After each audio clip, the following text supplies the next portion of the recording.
महाराष्ट्र राज्याचे उपमुख्यमंत्री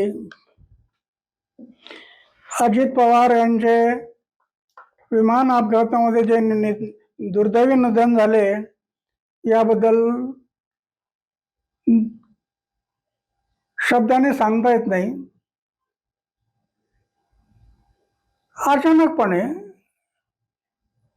कोणाला गाजवाजा नाही, माहीत नाही, काय नाही, आणि अचानकपणे सकाळी 8 वाजण्याच्या आतमध्ये ही बातमी जी आहे ही दुर्दैवी आहे.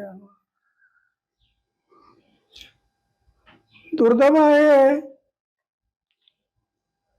जनसंख्या ही समुद्राला आल्या भरतीसारखी वाढत चालली आहे,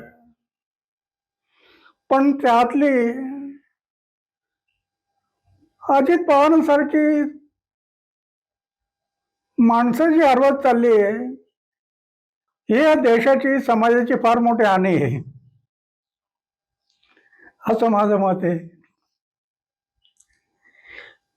या प्रसंगी मी अधिक काही बोलणार नाही. ही दुर्दैवी घटना असल्यामुळे एवढंच म्हणू शकेल की ईश्वराने त्यांच्या आत्म्याला चिरशांती लाभावी द्यावी.